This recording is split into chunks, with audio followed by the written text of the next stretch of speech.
Back to old Mario Tonelli. Mm-hmm. So You like my hardcore history voice? I like that, dude. So Tonelli, has Tonelli been playing? Tonelli's this entire under- time? no, Oh, no, so that no. was like leading up to I Tonelli. was just tossing in some little Irish, Gotcha. Irish Gotcha. history, bro. So now you're leading up to Tonelli.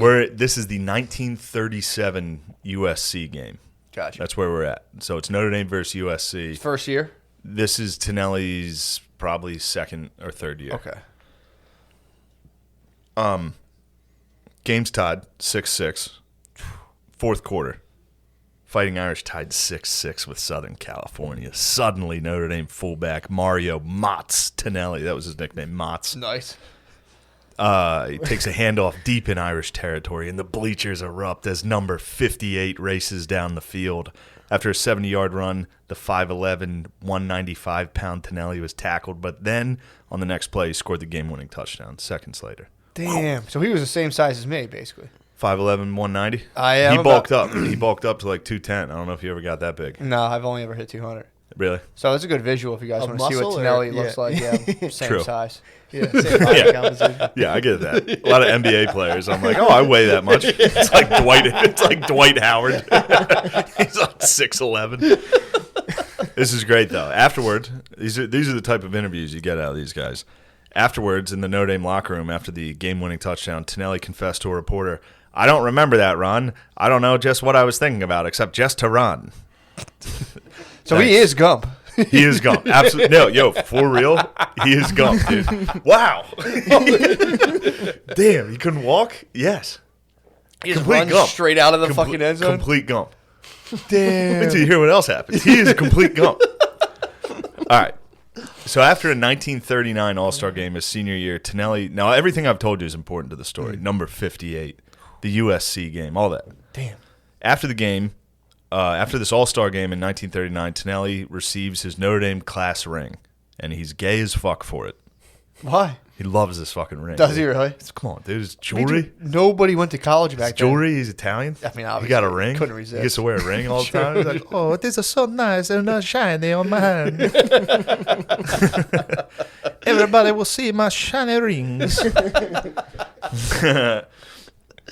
After that, after his senior year at Notre Dame in 1939, he becomes an assistant coach at Providence College. I would imagine Providence, Rhode Island. I don't know. Yeah, it's got to be. You never know. Back then, there's like Notre Dame in 1938 or something, or one of the years they won the title, lost to like Great Lakes Navy. There's just made up. They had no rules. And then in 1940, he joins the Chicago Cardinals of the NFL. So he goes in the NFL in 1940. 1941. Now you thought this was a Notre Dame podcast. Now a lot of history buffs are back there saying it's 1940. Yeah. What the hell's going on in the world at this point? True. Come on now. 1941, he joins the Army, and he was assigned to the 200th Coastal Artillery Regiment in Manila in the Philippines. Does anyone else leave like the NFL now and join the Army besides that one guy who unfortunately Tillman? Yeah. Got friendly fire. Yeah, he got shot. What about Villanueva? Villanueva, Yeah, yeah. my classmate at West Point. Oh, really? You knew that, right? Yeah, I think you might have Yeah. told me that. Were you He the was, same- me and him were recruited in the same class. I was a guard. He was a tackle at Villanueva. He joined the Army Rangers and I think served in Afghanistan, and now he's like the Pittsburgh Steelers left tackle. Damn. I play NCAA 14 in my parents' basement. And I cry during podcast. I cried, I'll tell you. Last night I was playing an NCAA. I was playing my Dynasty in NCAA and listening to a Jocko podcast that brought me to tears. I started crying. So you guys are the same. Me and Villanueva have very similar levels of like fortitude and strength. That's fucking sick. Yeah, Villanueva was a guy, he wouldn't kneel. Beast. In Really? the middle of it, he came out and fucking people did not like that, dude. Everybody was talking shit, and then they were like, what's so great about this guy? And they're like, oh, he was an Army Ranger, served in Afghanistan, now he's in the NFL. Like, all right, he's all right. That'd be sick if they got you to do one of those like Army insurance commercials.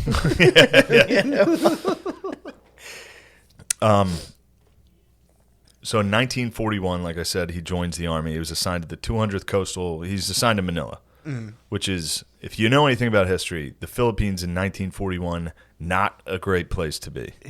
Tonelli hoped to fulfill his one-year commitment to the Army and then return back home to his new wife, Mary, and the Cardinals by the 1942 season. So he, in his mind, he was like, all right, I'm just going back. 1 year, serve, come back to the NFL. Now, that all changed, Matt. December 8th, 1941, when Tonelli was roused from his bunk near Clark Field by an air raid siren. At 02:30 hours, a frantic Trans-Pacific message had crackled over the airwaves. Air raid on Pearl Harbor. This is no drill. Now, a lot of you are sitting there saying, Shane, December 8th, 1941? You mean December 7th? He was in the Philippines. Yeah. Come on, man. Come on, Of course. I was about to jump up your ass. Now, it's the Pearl Harbor shit gets me fired up, dude. I like it. I was watching documentaries on it. It's like just the way like Churchill reacted and shit. He was like, He must have been like, yes. dude, he was so stoked. Really? Also, I know you guys like a little conspiracy. That 3 of the aircraft carriers were not in harbor at Pearl Harbor. Those were the ships you actually needed. Where were they? They just happened to be out that day when we got hit. Really? Yeah, boy. It's almost like someone. Now they did know the Japanese were going to come at us. Yeah. Because the Japanese were ticked. Yeah. Because the Japanese they were expanding like crazy. They'd gone into China. We talked about the rape of Nanking. Yeah. That was like 1937. They had taken, at this point, Japan controlled like Korea, all of Korea, Manchuria, into China. They took Indochina, I believe is what isn't that what Vietnam is called? It's probably. Yeah. Sounds I like don't know. Indonesia and all that stuff. So they took, How many people did Japan have? I don't know. How do you How many cover all were that from space? Japan? I don't Land know. of the gods, Enough dude. guards? What? Yeah. Land of the gods. Well, the way they did it was brutal. That's how they kept They people killed in order. everybody? Yeah. Yeah. And a lot of these countries were already under, like they had taken, Japanese took Korea in I think like 1905 in the Russo-Japanese War. Yeah. Which also started, Matt. Yeah. Yeah. What? Oddly enough, the Russo-Japanese War started with a surprise attack on Russia's navy. Really? Little foreshadowing, little trick that they like. So the to Chinese, they like to kind of sneak attack do. The Japanese. the The Japanese. Japanese snuck attack the Ruskies with a little. They like to start wars by eliminating the other side's navy, which is a sick move. But isn't it just one base? Isn't there like multiple? Or they just take a nice big chunk? Not in wartime. Like that was the Asiatic. That was our entire Pacific fleet, just about. Yeah, So yeah. they fucked us up bad in Pearl Harbor. Damn. Like that was the fact that those 3 aircraft carriers weren't there, really helped. Yeah. The United States was going to win that war regardless. I believe as a historian, but really, hastened the victory. So why did the kamikaze? Why don't they just drop bombs? I mean, it's kind of a mind fuck. I to think be like, yeah. I think they had production problems. Like I think they were like running out of Yeah, bullets kamikazes. and I stuff. believe. Gotcha. I don't know. I don't think there were kamikazes at Pearl Harbor. Really? I don't think so. I think that was like Kamikaze My later. bad. was- I just assumed. Excuse me. That's all right. You've come a long way. I remember Pearl Harbor. You thought it was like biplanes and shit. This is good. And there could have been. I mean, the Japanese did a lot of like psychological warfare where they would just like they had bonsai charges, which would be just everybody run at the other side. They would all die. They never worked. Jesus. Everybody would just kill themselves. And it was so bad that like it bothered the guys shooting them. Yeah. Like they were like, "This is bad. We're in a bad place. This is These fucked people up." don't care at all." And that was like the mystique they tried to build up for their own army. It was like, "We're fucking nuts, dude. Damn. Like we are nuts. We're all ready to die." I wonder how many personnel they lost doing bonsai charges? just doing stuff. So I was like listening to Hardcore History, that fucking like when Supernova in the East. He has a bunch on it, and it's like he was talking about how you can look up aftermaths of bonsai charges pictures, and it's nuts, dude.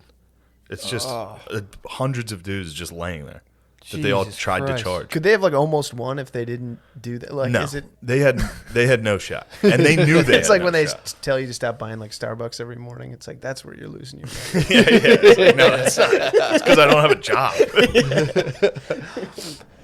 No, it was the Japanese knew, a lot of their like higher ups knew they couldn't fuck with the United States because a lot of them studied in the United States.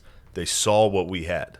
They saw like the amount of people, the amount of land, all the farm Like they were like, if this war machine gets moving, we have no shot. Yeah. So like a lot of the higher ups were like, don't try to fuck with the United States, and they went with it anyway. What was Japan's Tojo. whole thing? Like, why did they team up with the Nazis? Did they team up with the Nazis? They did team up with the Yeah. Nazis, which actually allowed them to get Vietnam from the French in 1940. So when the French left, Japan was like, that's ours. And because they were allied with the Germans, the French had to be like, okay, and sign it over to them. So they joined with, they were just good allies to have, especially with Russia. With Russia, that way Germany, they were ready for war with Russia, and they wanted to have Russia have two fronts as well. Right. So Japan, that worked out for them. I didn't really think about that a lot. How they were all on like the Nazis team. Yeah, yeah. You never. That was a really- bad team. Yeah, dude, that was a tough. It was them, Mussolini, the Italians, dude. Yeah. And then the Italians turned on the Germans. I bet early though. Classic collective backstab. Yeah, absolutely. Hey, this is not going very well. Let's With- switch. Yeah. Those other guys are winning pretty good. Who would have thought this podcast would be more racist to Italians than Japanese? Just wait. We'll get there. We'll get there. Oh man, I didn't know they switched like that. Yeah. So they were like, you know what? Towards the end of the war, the Italians. This is messed up, yeah, guys. they're like, I think we're doing it bad, dude. We got to switch. Maybe we were wrong. That's such a sick move. Just Sick be like, move. wait a second Yeah. here. Well, they flipped right when, like, the war in North Africa ended. Or, like, when the Allies started to win in North Africa and started to invade southern Italy, they were like, hold on. We're on your guys' team. Yeah, dude, We got to get these sons of bitches. They called a timeout. They're like, timeout, Yeah. timeout. They're like, wait, what's going on? Who the fuck are these German motherfuckers? What? We thought we were on your side the whole time. That was awesome. Churchill, when that I couldn't find it, but I could have sworn he sent like a cigar to the king. I could be wrong, but he was fucking stoked when the U.S. As soon as the U.S. got bombed, Churchill was like, "Yes, dude, we won." In fact, that night, in his own words, written in a history of World War II, Churchill said that night he went to bed and slept the sleep of the saved. Pretty tight. Everything Churchill says rules. Yeah, he does talk. Fucking awesome. Yeah. Slept the sleep of the slave. Saved. Whoa. Saved. Whoa, Chris. I'm part of me, man. Sorry. I apologize that he Caesar brought up Connor, slaves. he just came down from New England. I think they still That's a much different sleep, I would imagine. of the All right. saved. And the saved versus the slaved. So, yeah, that's a rough sleep. This one letter changes everything. Yeah. So the Japanese at this point, I mean, right when Pearl Harbor happened, they expanded everywhere. But like I said, they were already in China. They were in China. They had Korea. They had Manchuria. They were expanding quite a bit. Also interesting, the Japanese were very interested in biological weapons, and they were mostly trying them out on China, including they dropped ceramic bombs filled with bubonic plague. Oh, They tested typhus and other diseases on approximately 1,000 different Chinese villages. damn. So they were just in there Ceramic bombs? I think it was a ceramic thing filled with bubonic plague. Do they put they make like a little imperfection? Isn't that like a Japanese way? Yeah, I think they patched the Beauties. imperfection back up, and then they like put like gold stuff. So our boy is sleeping. Mario's... He wakes up.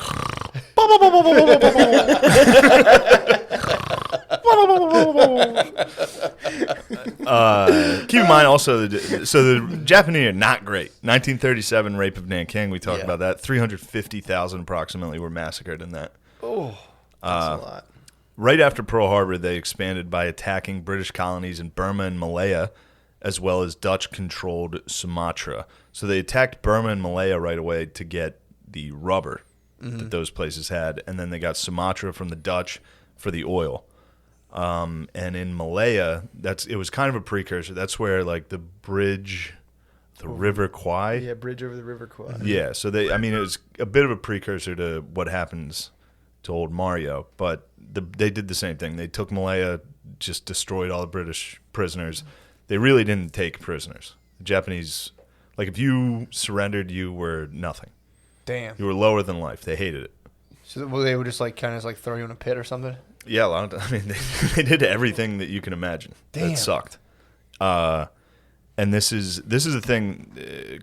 Carlin was saying that the reason, so they would like torture the fuck out of whoever they got. If they captured you, they would torture you, they'd cut your dick off, put it in your mouth. Scariest shit possible. And he said one of the reasons they did that was to ensure that their own troops never surrendered because they knew they would get tortured for what they did. So it was like top-down order. You guys got to torture whoever the fuck you get. And just make sure no one's fucking surrendering. Like, make sure this is a war of just the worst shit possible. Fuck. God. Yeah, Japanese, not very good. Yeah, that's pretty mean. So right away, after Pearl Harbor, they also attacked other places on that day. They bombed just about every Allied airstrip in the Pacific. So they knocked out all of the airplanes and all of the Navy in the Pacific. Damn. In like a day, which limited General MacArthur's plan. He wanted to defend the Philippines by defending the beaches. So not letting them get on land, kind of like Saving Private Ryan, like set up shit on the beach. But they couldn't do that because without naval support or air, they couldn't be out in the open. They'd just get crushed. They couldn't do anything about planes and shit. So instead, they'd be forced to kind of slowly retreat within the Philippines once the Japanese got there and tried to, make it as hard as possible, which was the WPO3 plan. Just for those people out there.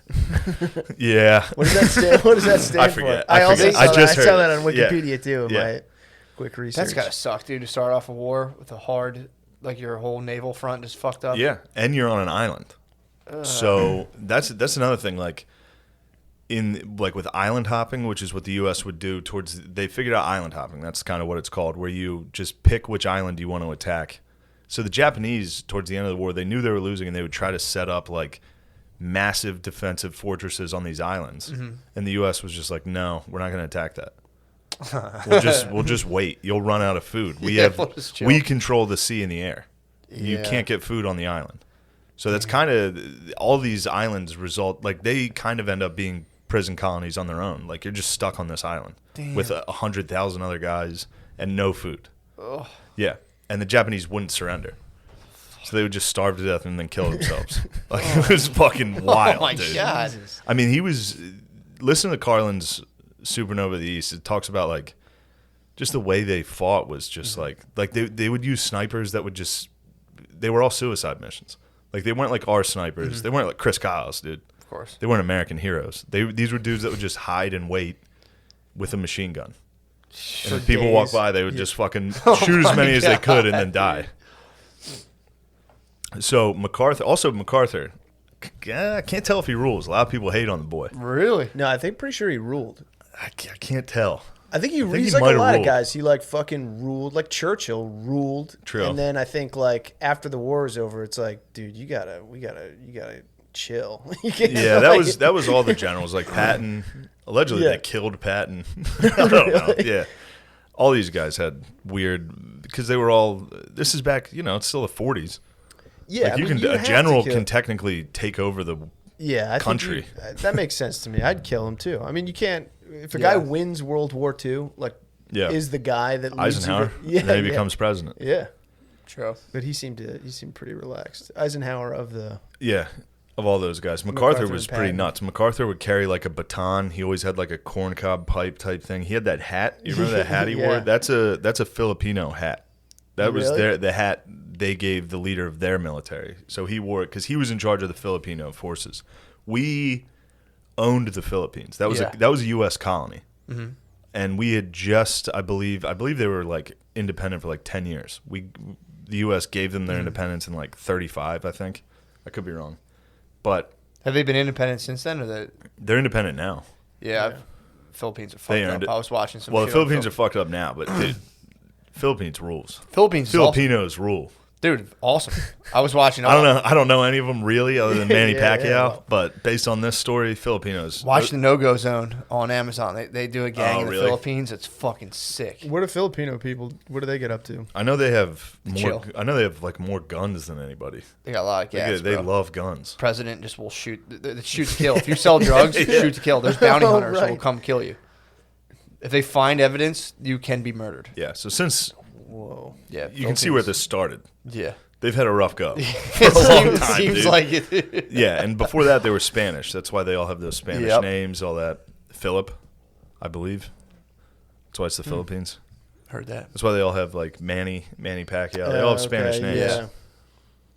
And we took the Philippines, I believe, when we went to war with Spain after we blew up the Maine. You know, remember the Maine in Cuba?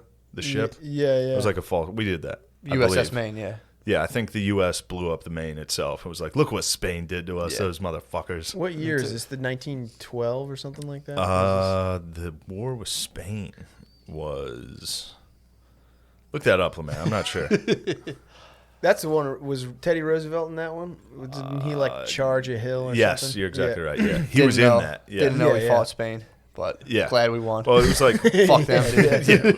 We just got a little nutty. Yeah. We just wanted to expand. Same thing with what we did with Mexico in the the Spanish-American War, right? Yeah, it was preseason. 1898. All right. Damn it, I was going to say that. You got to stop doubting yourself. So, December 7th was Pearl Harbor. By December 22nd, General General fucking Homo, dude. Japanese General Masaharu Homo. Also, I'm going to do this like the Irishman. Hung to death in 1945. You ever see The Irishman? Yeah. Whenever they introduce characters, they show you they how they die. It's like pipe bomb to the face. General Hama hung to death in 1945. Damn. By the Japanese? By the U.S. for his dirty deeds. So everything this dickhead's doing right now, he's going to get hung for in like 3 years. Damn, I didn't realize we were still hanging people then. We're hanging people. We hung Saddam. No, we didn't do that. Oh, we turned the ball. We were like, all right, boys. I think Hama got hung. Your culture? I think he got hung in the Philippines. You want to topple a wall onto him? That dude got hung in the Philippines? Yeah. They brought him back to the Philippines, and they're like, all right, remember these guys? Oh, they're your jury. So they landed on December 22nd. The Allies actually held out until April 9th. So they held out for months. And this was a U.S. and Filipino force, mostly Filipino. Yeah. And also the Philippines Army was 5 years old. They just, you ever see footage of like us trying to train like Iraqi soldiers, dudes that can't do jumping jacks? Yeah. Literally.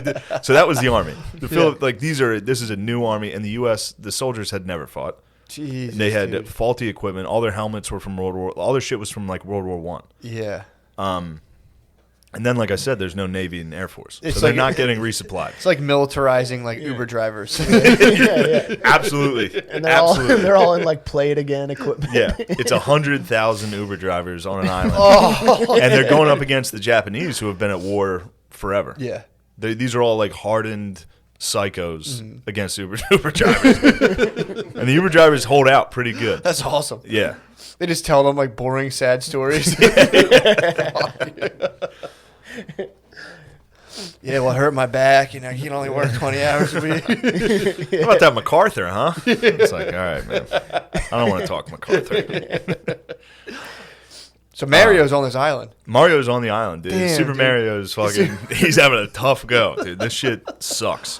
And again, the Japanese are so they retreat to the Bataan Peninsula, which controls like the Manila Bay, and holding that, trying to keep the Japanese Navy out of the bay is important. There's a small island off that peninsula called Corregidor, which is where MacArthur eventually is. He's like there, and it still sucks. Like you're in bunkers, just getting bombed all day. Yeah. There's no stopping air. There's no one stopping airplanes from bombing you. So it's just whenever they want. But Hama is under pressure to take this island. Like, he has to get it because everybody else in Malaya, in Sumatra, all that, easy. Everybody won. He's the general that's, like, having a tough time with these soldiers. So a lot of his guys were like, just wait like another month and they have to quit. Like, you don't even have to attack them. They have no food. But he felt pressure to keep attacking. At one point, he passed out. He fainted under pressure. Really? He's like, he fucking passed out under like all the stress of the battle. Really? Yeah. It was a negative experience. Also, this was interesting. Something I saw this in one video about Mario. Something like 1 or 2 in every 25 grenades they had worked. Nothing worked. What? All their ammo and shit was garbage. The Japanese? No, the U.S. Oh, really? Japanese were a war machine at this point. We just started. So they would toss a nade and it had a 50% chance of going off? Fucking 10%. What? And just throw it and be like, hope that, Fuck, or it just hits somebody and sucks. like, But again, this is the worst place ever. This is like intense jungle fighting. Yeah. Oh. This is intense jungle fighting. This is Bataan has 2 volcanoes on it in a very small. It's not big. Like this peninsula is like pretty small. It just blows. There were cool things that happened, including the charge of the 26th Cavalry, which was the final U.S. cavalry charge. That's horses. Really? Yeah. Horses. There was a horse charge in this. The U.S. charged? The U.S., so a bunch of the Japanese were crossing this river into a village where I'm sure they were going to fucking cut everyone apart. Yeah. And then they didn't have anything. There was a scout. It was the Philippine scout, these horses, and they saw these guys trying to cross the river into this village, and they just charged into this village with fucking revolvers. That's awesome. On horses. Yeah, it was sick. Unfortunately, eventually the 26th Cavalry ate all their horses. So it does have a pretty sad ending. How long after the charge did that happen? I don't know. I don't know. Months later? They just went into the woods with I'm their sure they horses? went through horses pretty quick. I'm sure they went. I don't know. They I munched think those a horses. How long does it take to eat a horse? There's 100,000 people. Oh, shit. that's yeah, nothing. So, that's like one. People are just everything they could eat. There was stories of this guy who, like, when the bombs would go off and they were in their foxholes, animals would hide in the foxholes with them, and they would just grab them and munch them. And they were monkeys, and they were baby monkeys, and the guy said they looked exactly like humans, and even when he was starving, he couldn't eat them because they looked like babies. But yeah, they, like at night there'd be explosions, so the animals would hide with you, and dudes would just grab them and be like, just munching like, God. dude, you can't even. I'm telling you, this shit. I don't know. I was listening to this, just like, whoa, dude. How does anybody live this? Yeah, well, how do you come back from that and then have someone be like, "Yeah, you like filled out this form wrong"? It's like, what are you talking? I ate a baby monkey. Yeah, I ate a monkey. I ate a monkey alive during bombs. I was that hungry. While bombs were going off, I was like, "This is gonna be pretty good." Yeah, let me catch a quick snack. So on April 9th, they had to surrender. They surrendered. And this was, I believe, General Wainwright's call. MacArthur was like, "Don't surrender." Mm-hmm. MacArthur kept telling him, like, "Don't worry." He hated the Navy. Yeah. There was a weird rivalry between the Army and Navy back then that was like, it was real. That's when you got to cut that out, dude. Like, oh, I hate the Navy. Well, he was like, the Navy's being pussies right now. Although, in his defense, he was like, "Stop being pussies. We need help." But everybody told them, "Don't try to defend the Philippines." Like, everybody told MacArthur, like, "You can't defend the Philippines." Yeah. And that was even when we had a Navy and Air Force. They were like, "We're never going to be able to get supplies there. It's so close to Japan. We can't resupply you." Anyway. So yeah, they're basically like, let that happen. So, yeah. But MacArthur was like, "That's pussy stuff." MacArthur was like, "That's defeatist." Yeah. Those were his exact words, which is why he wanted. That's what he felt about that WPO3 plan or whatever that was. Yeah. That's defeatist. Although it could have maybe worked long enough. They might have held out until the Navy could get there. I'm not sure. Yeah. As a historian, I'm not sure. It's up in the air for Make me. a The call. blurb that Make I the read call. was like, he was like, "This is bullshit. It's defeatist. We got to be more aggressive."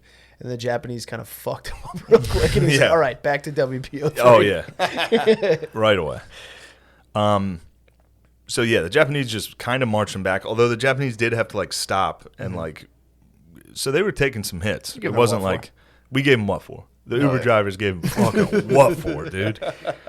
So at this point, Mario is on the southern tip of the peninsula when the surrender is issued. He's at a place called Mariveles.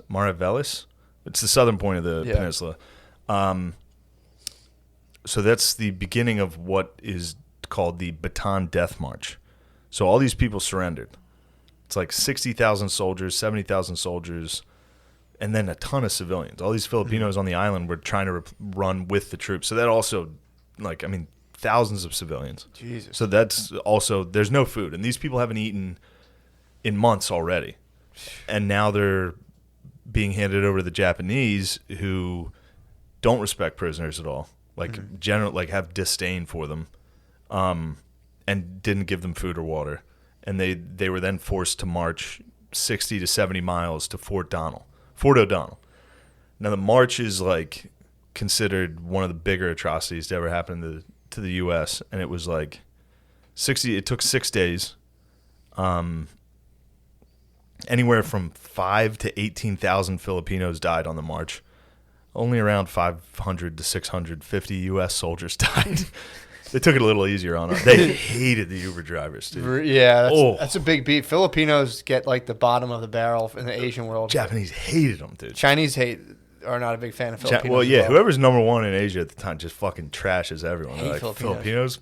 Disgusting. Then the Filipinos come over here. We're like, what are you, Chinese? The hell are you anyway? Hey, you're like Chinese but hotter. What the hell is that? Fucking hot. This was wild. So all right. So this march, it was a real bummer. What the hell are you anyway? What the fuck are you? I can't. Why are they getting mad? I can't believe they're getting mad. I'm just guessing. I'm in the ballpark. I can't put my finger on what kind of bullshit you are. Yeah. Hey, Matt. I don't know what the fuck you are, but I don't like it. All right. So the Bataan Death March. Matt, if you ever didn't want to do something, it was the Bataan Death March. Oh, my God. All right? My survival rate would be pretty decent. You ever think about something you don't want to do? Yes. It's the Bataan Death March. Dude. But of the, like, what did I say, 70,000, 60,000 soldiers? 70,000 soldiers that surrendered. Also, this was the largest surrender in U.S. history. Yeah, it's a lot. Since Harper's Ferry in the Civil War. And I think like 12,000 soldiers. I forget. That's but Union soldiers surrendered? Union soldiers surrendered. The old Stonewall, your boy. Wow. So 70,000 people were like, all right, they said uncle, basically. 70,000 said uncle. That's a lot of people to surrender, dude. It is. And that was, it's weird to read these histories where they like kind of try to like let Japan off the hook a little somehow, where they're like, oh, the reason they treated him so poorly and didn't feed him or give him drinks is because they weren't prepared for that many prisoners. Yeah. Which I think technically they weren't, which just led to massive overcrowding in everything they did. But also they wouldn't let them drink water. Yeah. Like they emptied everybody's canteens when they started the march. They took everybody's fucking hats and helmets off so that they got fucking sunburned. Damn, they took everyone's flat brims? They took all their fucking doughboy flat brims. And they called it was called sun treatment. They would literally just sit you in the sun. They were cunts, dude. Yeah. And Can Asian people get burned? I would imagine. Yeah, for sure. They can cop a burn. How long do you I think don't know. it takes? These guys seem to handle it. Yeah. I don't know. But yeah, Japan, yeah, you get burnt. Yeah. There's like snow there. They can get crushed. Cop the parasol. Yeah. Yeah. Filipinos, they can take it. But the sun didn't get them. Obviously not. The swords and bullets got them. Okay. And trucks. Oh. They would follow the line of people with like trucks and tanks. So if you like fell behind, they would just get run over. If you started to straggle, they would kill you. If you asked for water, they would kill you. Damn. I mean, here's one that this was interesting. So there's a thing called the Pontingan River Massacre. Pontingan River Massacre. Hundreds of POWs were executed and they were executed by sword and bayonet, and I mean there was beheadings. Japanese love cutting fucking people's heads off with swords. Yeah. It's got to be kind of cool. I just got to that part of Westworld. When you sharpen a knife Westworld, and like cut a tomato. Yeah. And you're like, wow, it went right through. Yeah. It's also weird, too. The war prisoner culture is weird, where it's like, yeah, they were jerks to the guy. Like, you're supposed to, like, if you're killing each other, then you're like, all right, time out. And they're like, well, you are. Here's your room, sir. There's rules. Yeah, it's fucking nuts. There's rules. And the Japanese were like, nah. Yeah, they're like, they didn't go with any of that. Yeah. Well, it's just fun. It's just funny to be like, all right, when we're done killing each other, you got to give me room and board. It's just to make sure your guys get the same treatment. That's yeah, what it is. that makes sense. Again, that goes back to why the Japanese did this. Yeah. Which is they never wanted their guys to surrender. Yeah. They wanted to make sure their soldiers believed that if they got captured, they would get this. I listened to one of the quotes was like, this guy, he was just talking about how he would fight like angry because one time they found one of the members of their squad that had gone missing in the jungle, and he was tied over log and he had been raped, all the Japanese dudes fucked him and then shoved a bayonet in his ass. Christ. That's how they killed him. Jesus. Yeah. Yeah, I mean, how do you How do they you know not he got torture fucked? people after that? I don't know. I was thinking the gaped? same thing. Was he gaped? This is a U.S. serviceman. He did a close up with the eye. He was like, these I'm fucking sure they gaped, they dude. probably. I'm sure there was semen. Yeah, it was He probably saw, jizz all over. ew. Oh. So he saw, he's like, oh, there's my boy. And he was like, oh, he's come on his, oh, fuck, they fucking raped him. Come on. Oh, man. That's the term bukkake. That's where it comes from. It's a Japanese war technique. Stop, dude. I almost, you had me. I know. I was like, smiling. I was no, smiling when I said I got there too. I was like, whoa. Because it does feel like afterward, they probably did it once, and we're like, does it look like he was raped though? Yeah. How do we make it? I'd look be gotta so make sure they pissed, know. dude. If I found either of you guys had gotten raped to death, I'd be furious, dude. I would avenge the Well, shit Chris out of wouldn't be raped. it. You don't think so? He would have made love. Chris would have made love. He's like, oh my God, so many troops are trying to get me. I would have tried. Guys, I am into this, and we're Sorry, disrespecting sorry, these sorry, fucking sorry, guys. Sorry. I would have tried to woo him. I would have tried to be like, well, you can fuck me, but it's That's come on. disgusting. A guy died like that. Like, come on. I can't, dude. You guys take freedom. You can for fuck me, granted. but we got to protect me afterwards. I True. take free. You guys are taking I'll freedom. just turn into his annoying girlfriend instantly. Like, ah. Are you really wearing that hat? All right, listen. Go ahead. Listen. All right. So in that river massacre where hundreds of Filipino and U.S. soldiers got massacred, that was under the order of Masanobu Tsuji. Now this is interesting because, like I said, Homo got fucking hung for what he had done. Tsuji was in that same. He was in the same boat. He was about to get hung. He escaped. All right. Tsuji managed to elude capture while facing war crimes by escaping to Thailand by himself. Blended in. Yeah, true. We're like, we can't find this motherfucker. He's disappeared. Yeah, like, Fuck. he could be any of these. He took his hat off and just stood next to another guy. We're like, I mean, dude, that was the absolute puzzle for a 1940s white dude. He going to Thailand. He's like, God fucking damn it. he's like, there he is. Ah, shit. You got to get him before he gets to Thailand. Yeah. Are you that son of a bitch? You're gotta- doing war crimes? We got to get him before he gets into any group of 5 dudes because he's vanished. So this guy vanished. He just walked slowly to Thailand. We couldn't get him. Interestingly, now this is a guy who did. This is crazy. And I looked at the documents. I looked at the damn documents. You looked at the all docs? I saw the docs. I saw the dossier on Tsuji. Damn. Tsuji, after this, in 2005, declassified documents revealed that Tsuji became a CIA asset during the Cold War. Stop, dude. Bro. What? Yeah. How'd they That's find awesome. him? I don't know. There was rumors that he was in North Vietnam helping the Viet Cong. There was, I don't know, wild times. That's though. fucking crazy. But then, it was like, wait, he was a spy for us during the Cold War. I think he was also retarded. I think in the notes they're like, this guy's totally useless. All right. I figured you'd be interested in a little Tsuji info. Yeah, that's like pretty that. nice, actually. Following the surrender of Bataan on April 9th, 1942. I believe this is just the Imperial Japanese Army prisoners were massed in Marivelis, where Mario was, and Bagak town. Forgive me. They were ordered to turn over their possessions. American Lieutenant Kermit Lay recounted how this was done. Actually, I'm going to do this like Carlin. Please do. I've been trying to sleep while listening to Carlin. Yeah. And it's impossible because he fucking screams quotes. Yeah. Have you ever listened? He's like, now you're talking the type of slaughter you couldn't even imagine. American Lieutenant Kermit K. recounted how this was done. They pulled us off into a rice paddy and began shaking us down. Yeah, no, he yells. He screams the quotes. He yells. He gets quiet. He changes the pace. He's like, and this is what can you even imagine what this was like? Kermit K. had this to say. They pulled us off down into the... Yeah. It was making me laugh last night doing that. Anyway, here's the actual quote. They pulled us off down into a rice paddy and began shaking us down. They began shaking us down. shaking us down. There were about 100 of us, so it took time to get to all of us. Everyone had pulled their pockets wrong side out and laid all their things out in front. They were taking jewelry and doing a lot of slapping. They're slapping the boys around. Fuck. I laid out my New Grab ass. Testament. He laid out his Bible, so go ahead. I dare you to take it, boys. After the shakedown, the Japs took an officer and 2 enlisted men behind a rice shack and shot them. Damn. And shot them. The men who had been next to them said that the Japanese, they had Japanese souvenirs and money. So anybody that was found with anything Japanese, the Japanese used it as an excuse to execute them for stealing. And they did this the whole time. Oh, fuck. A soldier approached our boy Mario. Mm-hmm. He's marching.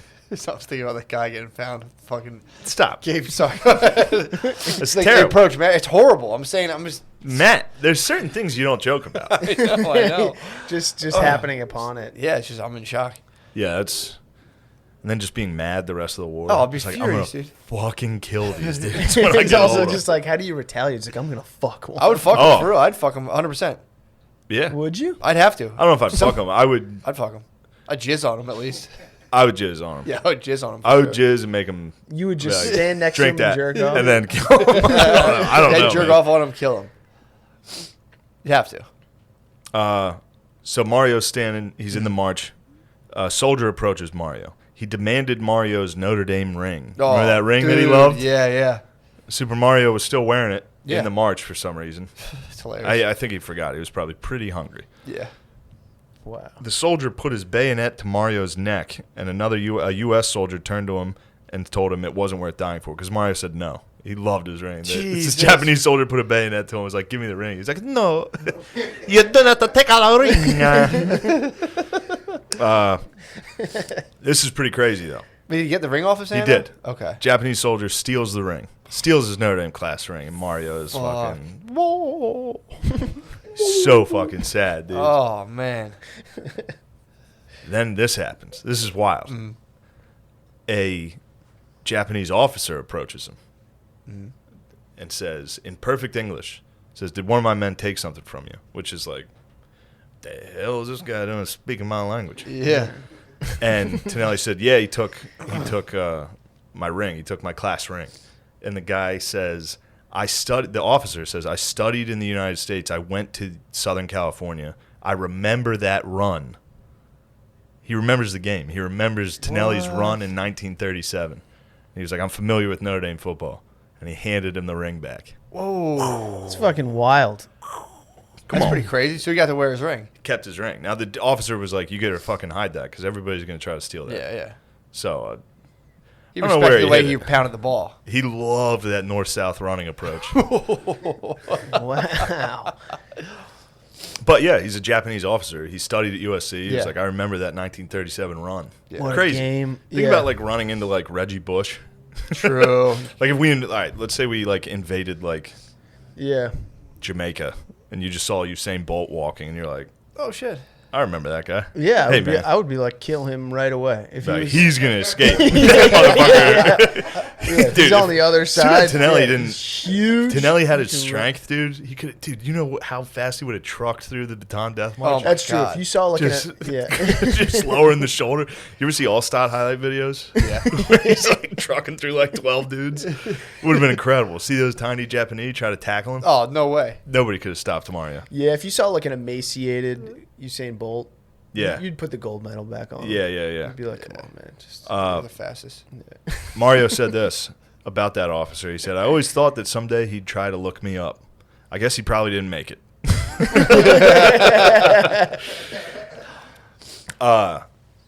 he didn't try to look that guy up. He didn't know that guy. No, you fucking.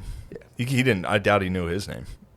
It's like I looked up Matsuhaka Bakaraki or something. I don't know. Yeah, they got streets over there. Couldn't Google it. I'll tell you this. He's got his ring. He's got his ring. Anyway, Mario's got his ring back. Last night, this is what I called Chris because this shit was sick, dude. If you get a chance, listen to Jocko's podcast or read the book. Yeah. It's by Jim Bollich. Jim Bollich, Bollich. He has a book called The Baton Death March, A Soldier's Story. And Jocko has a whole podcast on it where he basically just reads he reads passages I from love the when he book. does that. Yeah, he just like reads Dude, books. I was listening to this thing like, it was crazy. The end of this book fucking ruled. What was it about? So it was about All a right. soldier's account of the baton. Yeah, death he march? was with Mario, and oddly enough, they were in the same camp initially as well, which was called Cabana Tuan. Nice. They were both in that camp. Got a cabana. Cabana Tuan. But this book, dude, like the fucking shit they went, like the march. Dysentery, turns out it's not as funny as we all think it is. What happens? You end up like shitting out blood and mucus for the majority of it. Oh. You know? I always thought it was just diarrhea to death. It's blood and mucus. I thought it was. It is. You diarrhea out blood and mucus. I think I've had a little dysentery before. But that's that's the beginning. I've been wiping too hard and getting dysentery. The beginning, you just crap. Yeah. You crap. Yeah, and then you start when shit and then gets. the lining is gone. Yeah, then you just crap out everything. You crap out. And so all these guys had dysentery. Oh. All these guys had dysentery. Everybody was crapping out. Everybody, and obviously there's no showers. There's no water. Jim Bolich, I'm gonna fuck his name up. Jim. We'll call him Jim. He fucking, at one point he's marching. They would do this thing where they saw a well, like where you could get some water, and if you went to the well, you would get shot. But they were all so thirsty that they would all agree, a bunch of us are going to get shot, but we got to try to get this. So they, like a group of 12 dudes would run to get water. 5 of them would get shot to death. He was one of the guys. He went for it. Jim did, got a gulp of water and ran back in line and made it. But like 4 other guys got shot. Damn. I mean, it was crazy. The whole at one point he was marching and he saw a canteen on a fence while they were marching, and he was like, I thought it was a trap, but fuck it. I took it, and he got it. Jim got a canteen that got him through the march, and he had to hold it the whole day because he was like, I can't drink it in daylight because if somebody sees me, they'll kill me. Yeah. So he just marched with like a canteen hidden. Oh, it would kill me. He was so thirsty. He had dude. a bev. Yeah. Oh. Also, what was interesting about that was he started to get dysentery, and right when they got to this camp, Cabana Tuan, there was a tree there that had leaves that cured dysentery. He got lucky that he started to get the symptoms of dysentery like during the march, so he knew he had it, so he started munching these leaves. But within like a few days, the tree was empty. There was no leaves because everybody had dysentery. Damn. Everybody died. I'm talking like they all died. Damn. Now they split them up, U.S. and Filipino camps. So the Filipinos, during the march, like Filipino civilians were getting killed. Like they would try to give people food and they would get executed for that. Like, fuck. Dude, the Japanese were so mean, dude. Yeah, dude. Man, what's their problem? Did we massacre anybody? Did we? White people? We don't do that kind of thing. No, we don't do that crap. What do you mean we? I stand by nothing the United States has done. No? Other than going to the moon. True. That's the only one. the only I thing feel I like I celebrate. had something to do with that. Colonize the moon. All right, so Mario's at this camp. So is old Jim. Jim had like, if you listen to this podcast, it gives you a deeper account. I mean, I'm starting to run out of steam here because the rest of this is now, and also you got to keep in mind this is the beginning of the war. Oh. This is like the very beginning of the war. These guys got into prison camps, and the prison camps are exactly what you'd think they were. It was like fucking bamboo walls, dirt. Yeah. You just get killed.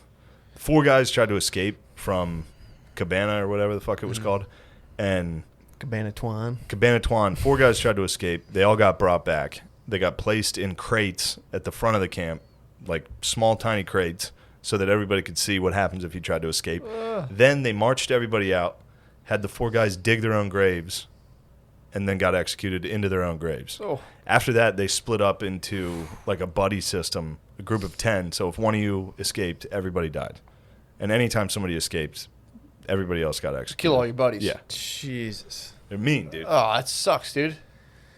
Yeah. Did people successfully escape from there? Yeah, and what was cool, especially some of that cavalry unit, some of them escaped, and they formed a guerrilla resistance in the Philippines for like a long time. Fuck. Yeah, pretty tight. That's pretty rad. Yeah. Also, listen to the hardcore history on this. The Australians versus the Japanese, pretty tight. It's a good battle. They're tight now. They're allies. Are they, boys? I think the allies. I think there's so many Japanese. we're all allies with Japan now. Yeah. Japan. Okay, yeah. Japan was like Anything Australia give us is doing is baseball, give us. us basketball. That's okay. Yeah. So I was reading about. If you think of Australia, that's basically Canada for us. Yeah, for sure. Everything we do, they're like, hell yeah. Southern Yeah. Canada. Yeah. Copycats. They rule, though. Just sure. like Canada. Yeah. Canada and Australia both kind of rule. Oh, you don't like Canada? I think Canada's cool. Yeah. I'm saying they're kind of like copycats. Yeah. They just chill, do stuff, and then like, what's America up to? Yeah, except both of them fight like hard. Australia and Canada. Yeah, they're hard. I mean, Australia would crush Canada. You'd be surprised. I mean, I know there's some tough dudes from Canada for sure. Canada was a D-Day. Canada fucking balled out because they were all English. But I thought they were at like the weak parts. Were they Omaha, Utah, or were they like? Look, I don't know exactly where. I know the Canadians did work. Yeah, I think so. But there was sections. Historically, Canada has done. So you're saying good stuff. Aussies are kind of yellow bellies. No, Aussies are hardcore fucking. So there's dudes. no yellow bellies. Neither of them. I'm saying both of those countries are hardcore. Nice. Hardcore. What's the? It's history. I feel like somebody has to be a yellow belly so I can feel good about myself. France. You could say France. Oh, yeah. France is weak. No, they just ran into the Germans twice. Yeah. That's like, I mean, they ran into Alabama twice. Germany's Alabama. Germany's Alabama. Yeah, that's got to be fun. In the beginning, Italy had to feel like they picked the right horse. They were like, fucking right, dude. Look how sharp Hitler looked. He was up there screaming and shit. It's like, yo, this is our fucking team. Compare him to fucking Churchill. Yeah. And also, Germany had just taken everything they wanted the whole time. Yeah. And then the second things got rocky, Italy was like, "Yeah, I don't even love you." It was a honeymoon phase for a few years. You're doing a what to the Jews? We're in the Northeast. All right. What the hell? What the heck's going on? All right. So if you listen, this is for the listener. Yeah. If you're gonna listen to that Jocko podcast or read that book, don't listen to the rest of this or what I'm about to say, because fast forward like a minute, because I'm going to tell these characters, these two fucking knuckleheads, about our old boy Jim. So Jim, and this also happened to Mario. They get put in what's called hell ships. So these ships were transporting prisoners off the island back to Japan. Like if you were like an able-bodied guy, they would send you back to Japan to work because they didn't sign the Geneva Conventions. They would put prisoners to work in factories and all that shit. But they put you on these steel. First off, I forgot to include this. In the Bataan Death March, there was about a 1-hour train ride. They put them all on trains to ship them to Camp O'Donnell. And the train, it was in boxcars that were made out of metal, just like the ship was.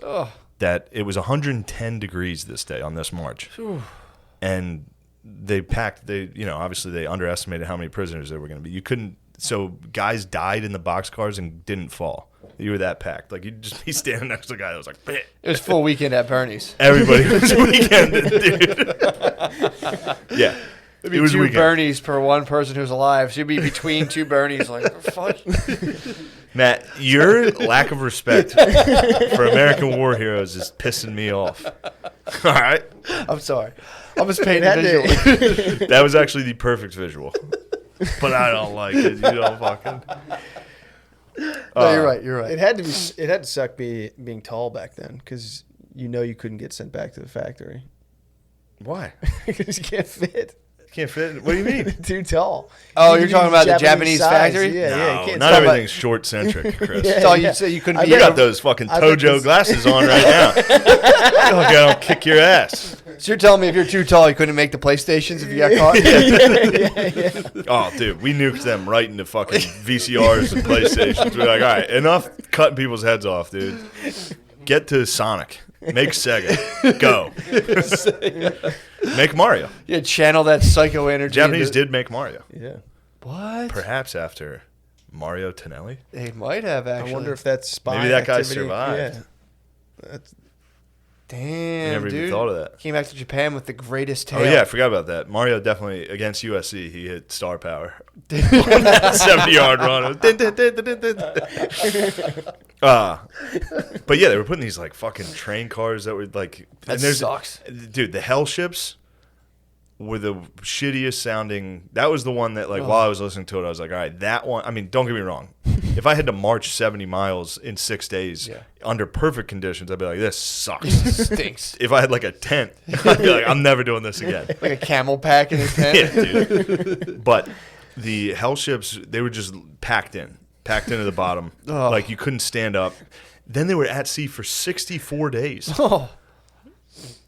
because they were like dodging Allied ships and planes and like submarine. They were just and the heat in the cargo hold got to the point where everybody would like pass out simultaneously. Fuck. Like, and maybe you'd wake up like just you were in an oven for 60 days. That's kind of with a nice one way bucket. to go, though. One bucket Per? They would pass around one bucket and everybody had diarrhea. Oh. Everybody. 5 gallon?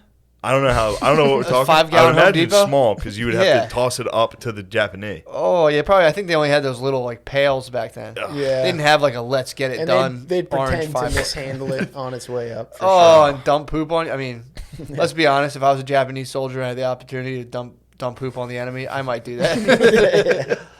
Let's be honest. I might tip the bucket. Yeah, I mean, no good, dude. The Hell ships was like, damn, that was. Imagine waking up from a pass out. And They being didn't like, see "Where-" the sun. Oh, You didn't see the sun. There were no windows. You didn't see the sun for 60 days, Jesus. and it was hot. That's what sucks, dude. Yeah. And your shoulder to shoulder can't stand up. Dudes couldn't physically. There were some parts where the deck was so low, or the roof was so low that because it was designed for cargo. So there was a bottom hold, at least on one of the Hell ships I heard about, that you could kind of stand up or at least sit up. The other guys were just trapped like laying, dude. You're like laying for 60 On days metal. in the dark, in heat. I mean, how do you survive? Is a question. Most didn't. Most did not. Really. Yeah. So what was the numbers by the time they got off the ship? I don't know. I'd have to look that up. But of the death camp, I mean, what did I say? Like 15, just the march, like 15,000 died on just 6 days. Oh. And then you get to this camp, then you're at a prison camp. I mean, Yeah, so they're probably whittled in of half by this point. I knew what this answer was. I think so. Japanese prison camps had a 40% death rate. That's how many people died in the camp. Not like were fucked for the rest of their lives physically from disease and shit. It's 1 star. 40% died. To compare that, I think it was 3% in Europe. Death rate. Damn. In all of Europe? Yeah. Not all. In all of Europe? Prisoner of war camps in Western, in the Gotcha, West, gotcha. in our theater. I'm Gotcha. sure the Russian and German prisoner camps were significantly worse, but in the Western theater, it was I think 3%, which Damn. was like less than COVID. Yeah, we gave the Germans like peanut butter and shit. Yeah, we like have fun. You guys like this? Yeah. Like, yes. But who is making this peanut butter? We're like, oh, Jews. Who? The Jews? Jews and gypsies. So yeah, hell ships, all this. You Damn. just, they get sent to Japan. I'll tell you what happens to Mario. Mario survives the war because I couldn't find too much information on what happened to him during the war or while he was in POW camps. He kept his class ring throughout the whole war. Nice. Saved it. He says it was in a soap dish. Up his I butt. think it was in his ass. Yeah. I would imagine. I think he put that in that little tunnel. That little, I think it went. I think it sunk right in. But he made it through. What was cool was when he got back to the United States. All right, he went in at about 210 pounds. Mm-hmm. He was 98 pounds when he got rescued. Damn. 98. He got back to the United States. I forget the quote. It was pretty funny. He was like, "From the power of American roast beef and mashed potatoes, he gained weight again." And Yes. he played one season again with the Cardinals. But the reason they signed him, which is actually pretty sick, also while you were at war in the NFL, that counted towards your pension. Nice. There's this X amount of years you have to play in the NFL to get a pension, and they counted wartime for that. So when the Cardinals re-signed him, it counted for pension. So now he's got pension the rest of it. That's pretty sick. Yeah. Pretty sick move by the Cardinals. And it was pretty funny. I was watching like an NFL Films thing on Tonelli. They gave him a little coupon that was like free for every NFL game. Awesome. So he's like 85 going up to like Chicago Bears, like just some black lady working. She's like, I've never seen anything like that in my life. And he's like, do you read this? He's like, it says I go into any game I want. And she's like, you're going to have to go around. Pretty fun to watch. It's got like Marilyn Monroe on it. Yeah, dude. Yeah, you got it. What bothered me about it was a ticket that was free for every NFL game except the Super Bowl. That was a caveat on the card, which I didn't like. That's Let kinda him go to shitty. the Super Bowl, Let him go to the dude. bowl, dude. Come on. It's also nice that imagine if like he got back and they had 1 year left. Now they would have been like, sorry. We got to about cut that. him. Yeah, sorry. Yeah, about that. for sure. We got to appease the stockholders. Yeah. Pretty sick Sorry, life, buddy. though. And then Tonelli's, I'm sure he's dead now. I didn't even look that up. Damn, he's dead. He's definitely Gotta dead. be. See how, I mean, he is. He's he is dead. Totally fucking dead. You'd be surprised that one guy I was looking at, yeah, of course he's dead. Where'd he die? A lot of them go south. Florida. In Chicago in his home. Hell yeah, Tonelli is king. When did he die? January 7th, 2003. dude. Damn, He dude. saw the towers? He saw the towers. He saw the towers go down? And he probably listened to Eminem. Isn't that the craziest thing? A guy that was in the Bataan Death March saw the World Trade Centers fall. Oh, 2003. He saw Gladiator. yeah. He saw the movie Gladiator. He was probably sitting there like, holy shit. That was like my favorite thing about Jim Bolich. Jim, when he survives the war. Jim survives the war. Obviously, he wrote a fucking book. One of the first things they did, like one of the first nights, they had movie nights in the camp. Still, he was still in the prison camp, but the Allied soldiers were there, and they were like feeding these guys, trying to get them better. They would have movies at night, and he was like, "Thank God I never saw a fucking movie, because if I had known this was going on in the outside world, I would have tried to escape so many times." Like he had no idea shit ruled Really? in life. So He had been in a prison camp. These guys were in prison camps for over 1,000 days.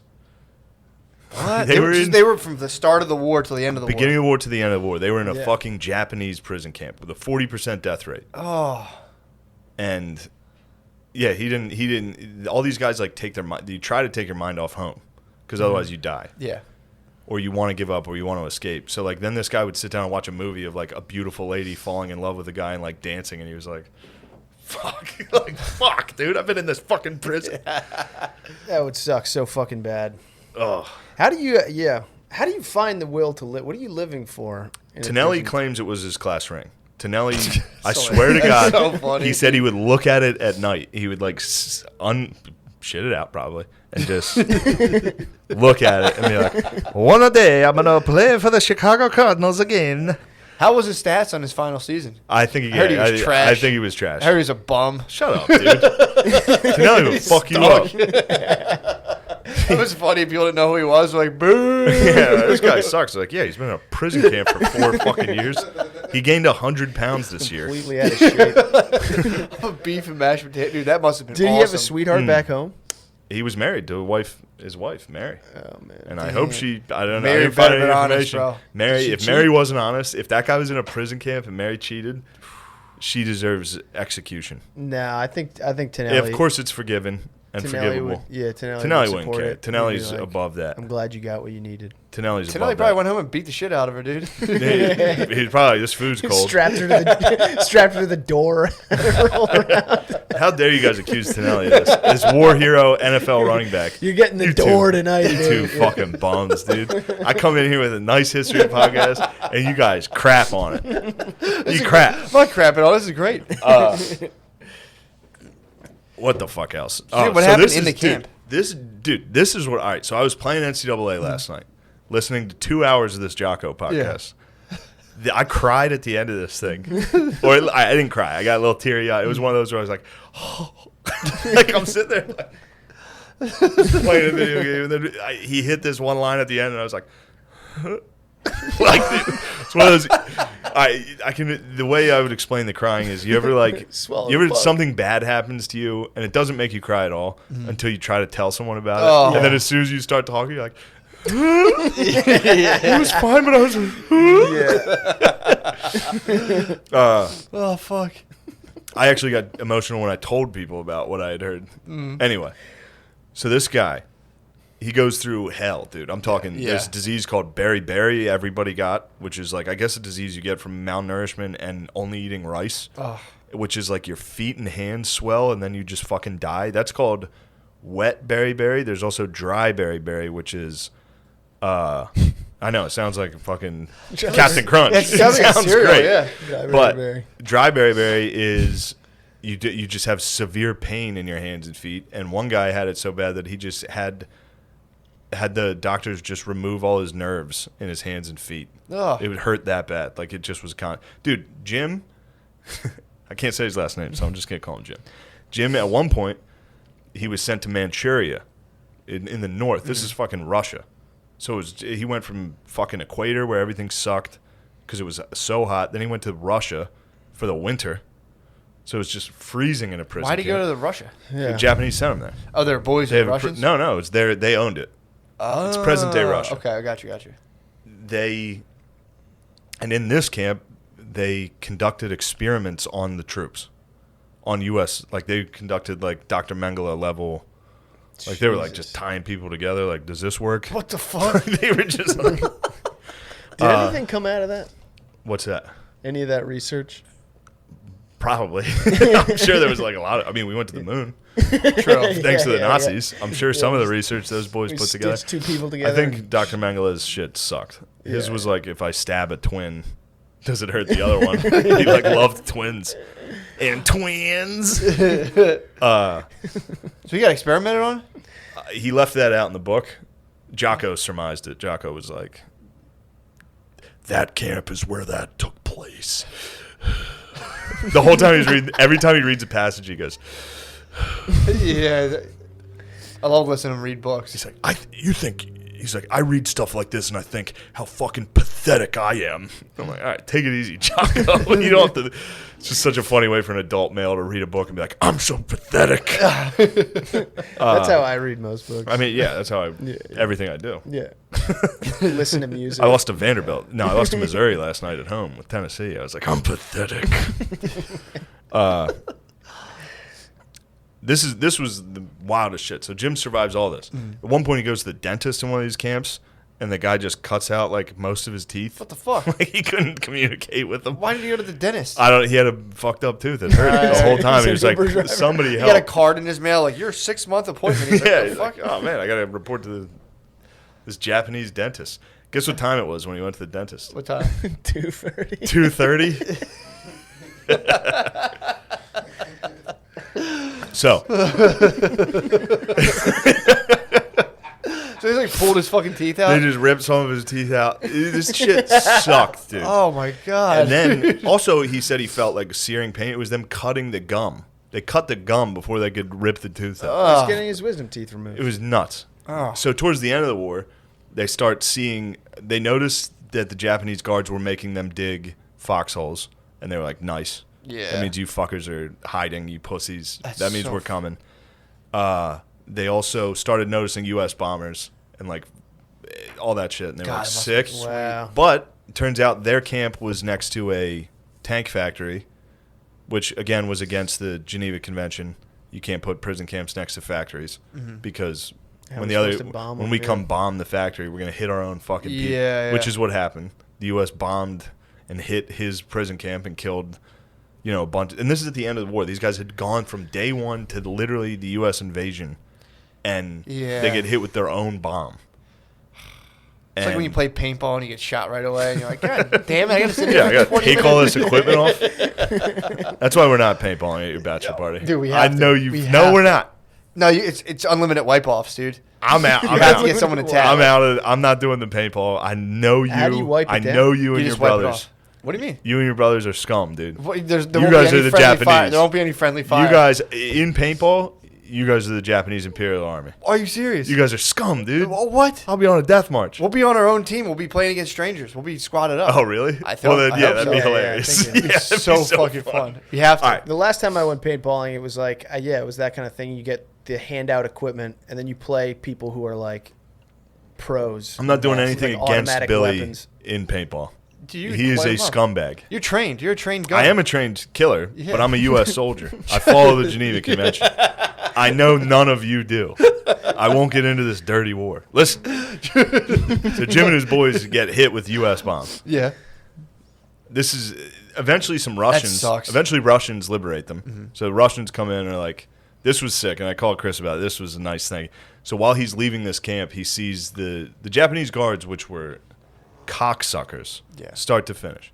Like at this point, Jim had a fucked up face because a guard just beat the fuck out of him. An interrogation thing that was one of the guards hit him. They brought him into a dark, like an interrogation room, and were like, was it okay that he hit you? And he was like, and when he hesitated, they hit him again. And they just beat him for no, like, I mean, shit like this. Yeah. And again, he weighs 90 pounds. Yeah. That's who they're hitting. They're hitting when you see Holocaust footage, like Yeah. that's who you're hitting. They're beating them You're up. beating those dudes up. Oh. It's fucked up. What the fuck are you looking at me for? I know where you're going. What are you talking I've about? heard you talk about the elderly, how you'd like to hit them. That would be you, dude. You'd be like, I wonder if I can literally crack this guy's head off. I mean, I could have, but I wouldn't do that, obviously. I could probably literally behead someone with a punch. If they were that emaciated, I could probably... He actually, which is funny, I'm sure this Japanese guard thought that. He noticed the guard started slapping him after the first punch because he was like, I definitely hurt his hand with my face. He tried to like punch him and definitely just hit like a cheekbone and was like... They started slapping him. Yeah, it was like, you better listen to me. Oh, that sucks. So the Russians... Probably threw like one of these like... The Russians liberated him, and he was like, the last time I saw those guards, the Russians were taking them out. Like, they were like walking together, and he was like, I just assumed they were taking them behind a wall to fucking execute them. Oh. Which fucking rules. Yeah, I love, that had to be we nice. talked about this. I'd be so happy. So nice to watch your enemies fall into Russian hands instead of American and be like, oh, nice, the Russians are here. Yeah. Oh, I'd be The so Russians happy. showed up and were like, don't worry, we're here to fuck Japan up. And it was like, yes. Oh, there's no better person to come Just Terminators. save you than the Russians. Just a bunch of Russians with vodka, just like, don't worry, comrades, we're here to fuck. We're gonna murder these motherfuckers. We've come up with some really creative ways to Here's kill how we're gonna people. kill them. We're gonna shoot them all in the head. Yeah. We're not gonna hurt them. We're just gonna we're gonna kill all these dudes at once. Like, all right, thanks, Russia. Yeah, they're already thinking about like the cleanup. It's like exactly. Just get casually Totally, shot. just to get casually executed, just blows. Sounds Just like- somebody like, yeah, you are gone. you're out. Yeah, I think that's what they did when they like with Nazi officers. I know that when they found they did just, like, some went torturing. down a line and just like They did do that. They definitely, the Russians and Germans definitely got after it when it Yeah. comes to That's personal. not nice killings. Yeah, that was very, very personal. But same with the Russians and the Japanese. They had been at war. They had been at war for a very long time, and neither of those two were willing to not commit war crimes. So they're pretty. Both of them pretty much got down with war crimes. I was wondering that if the Russian and the Japanese, it seems like they might Yeah. have a little beef. They had beef from 1905. Remember that? I told you they snuck attack their fucking navy. Exactly. So they The came. Russo-Japan, they've always been kind of at war, especially over Korea and Manchuria, that area. And now the Chinese are up there saying this is True. ours. So Jim survives all this. We're still on Jim. Mario's back. He's playing for the Cardinals. Yeah, he's He's dead. Rudy status. Jim is finally, they're all put on a boat. Him and his boys, they're saved. The Ruskies come, then then the U.S. comes. They put them on a ship to send them back home. Turns out they're in this, I forget where the fuck they were. I forget what town they were in or what city. And there's a fucking typhoon's coming. So they're like, all right, it's better to be out at sea when this thing hits versus in the harbor. So we're going to leave tonight. They go out to sea. They hit a fucking mine. This is after the war. The war's done. Jesus. These guys survived the whole war in a prison camp, and then they're on their way home, and they hit an old Japanese mine that's still out there. And so the ship has a hole in it. I think like 12 dudes died in the bomb. And then that fucking typhoon comes. So this thing's engine room was flooded in that bomb, so it's just adrift. He said you had to tie yourself to the ship to not fall overboard because they were all on the deck because the ship was flooded. And he said the water, you'd have to look straight up to see the top of the waves that were coming over the ship. Crazy. So there's killer Jesus waves. Christ. Killer waves. And there was a gaping hole in the ship. Oh. Gaping. All right. Anyway, I forget how that resolves, he but like- they he's like survived that. 115 at They this survived. At this point, he's bulking a little. He's been getting some roast beef, and Doctor's some ice orders cream. are like. Doctor's ordered ice. Well, that's what they did. The U.S. for some reason kind of wanted to hide how bad the atrocities were against them. Yeah. I don't know why, but they like fed all these soldiers as much as possible, gave them ice cream and cookies and all that shit Nice. to like fatten them up before they sent them back to their parents to be like, you know, you can't send a skeleton back and be like, well, thanks. Use Thanks them for up. giving us your son. Oh yeah, that's true. So this is wild. So he survives that shipwreck, gets the whole way home. Mm-hmm. When he gets home, before he meets his parents, he wants to spend a night to like eat more, relax, like shower. He goes to a hotel. Then the next day he goes to a barber shop. Yeah. And he's getting his hair cut before he sees his parents. And while he's getting his hair cut in his hometown, this barber is like, doesn't know it's him. Mm-hmm. And he's like, oh, man, how terrible is this? There's a family in this town whose 2 of their sons, his 2 brothers, died in war, and the other one's in a prison camp. Jesus. He hadn't even talked or heard to from his family. He had no idea his brothers even joined the army. Mm-hmm. And he's sitting there getting his hair cut, and he hears that his 2 brothers fucking died. Jesus. And he was like, he had to get up, and he called his sister and was like, come pick me up. Oh. He was going to show up, but he was like, I can't move.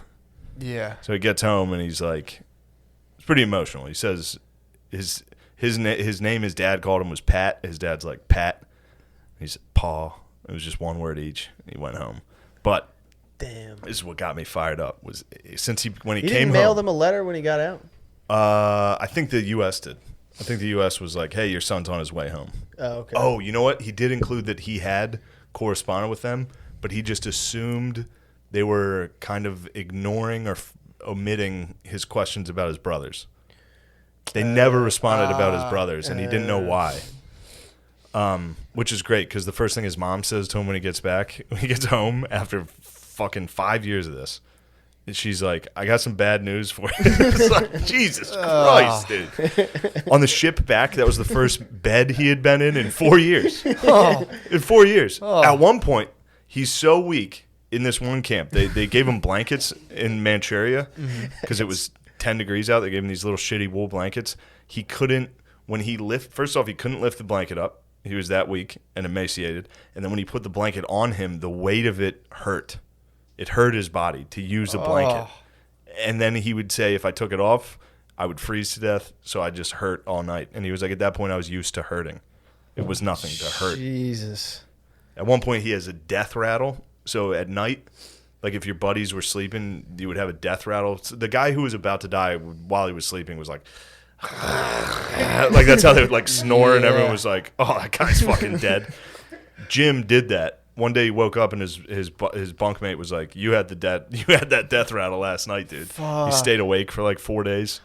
He was like, if I go to sleep, I'm fucking dead. What the fuck? He was like, it would have been so easy to just go to sleep and die. Oh yeah. He was like, dude. but he just kept trying to get home. It was fucking sick. That's awesome. Here's the part that got me. Here's the part that made me like. So this guy, he works 4 years in a fucking prison camp. Mm-hmm. Gets the whole way home. Survives that bombing, all that shit. He said he has a reoccurring dream almost every night where he wakes up, or in the dream, he's on the other side of this vast ocean. And he knows he's been there before and that it's going to take immense work and pain and time to get the whole way back home again. And he's like, and every time I'm like, I feel like totally disheartened and heartbroken, all that shit. He's like, but every single time in all those dreams, I start walking. It's like, let's go. That's fucking awesome. Let's go. That's fucking awesome. That's it. That's the vibe. He would pump himself up every night. Every night he'd be going to sleep like, fuck, I have to do this again. Oh. Well, you were saying also that takes when that step forward, bro. When they're in the camps, they like everyone would just dream that they were out. Every dream. He said like, everybody had the same dream, that they were always free and getting set free, and then you'd wake up just. And he was like, it killed dudes. Like, it would kill dudes. Like, if you had a dream that you were home or with your wife or your girlfriend, he was like, dudes that had wives and girlfriends, he's like, they didn't make it because they were so fucking heartbroken. Jesus Christ. Although Mario made it. He had Bay. He just wanted to fucking run the pigskin. Yeah. He just wanted to run the pigskin. One more time. And Mario for a gain of 2. Mario stuffed to the line. Big stick. Ooh, we got fucking laid out. We let black players in. Watch out, Mario. Like, a lot has changed in the league. Just black dudes just spearing him. Oh. Jim's mom must be your roommate's girlfriend. Oh, yeah, true. I actually have bad news. It's like, holy shit, I'm home. I survived. The most incredible odds. I survived and made it home. Your brothers are dead. Both your brothers are dead. Yeah. But that got me going, dude. That pumped me up, I man. started walking. I was like, yo. That's fucking awesome. That's life, dude. That's what you got to do. Yeah, just start walking. Take that step. You know what I'm saying? Heard that, bro. Heard that. That pumps me up, man. Well, that's it. How fucking long was that? Hour and a half. I was about to say hour and 30. pretty good. That was We don't awesome. even- yeah. That was awesome. Thanks, guys. Yeah. Thanks, guys. That was a fucking blast. So that was that book I said, the Baton Death March, A Soldier's Life. Obviously, Carlin again, Jocko, and then a bunch of World War II Smithsonian documentaries. Dude, that was awesome. And the documents. The document, dude. I saw the documents. You saw on the Suji. documents, dude. I couldn't believe I saw the documents. God damn, dude. Declassified CIA documents. An asset. Did the Japanese help us in Korea? In the Korean War, Or did they like absolve their military? They didn't have a or military something? back then. 1950, 60, they didn't. They were just like, yeah, we're not doing this. They were not allowed. We were like, you guys don't get guns anymore. You guys have no more guns for a little while. Why don't you focus on VCRs Yeah, dude. and fucking lawnmowers and shit for a little while? And we'll think about it, because you guys sucked when you had guns. They tried to do that to Germany after World War I.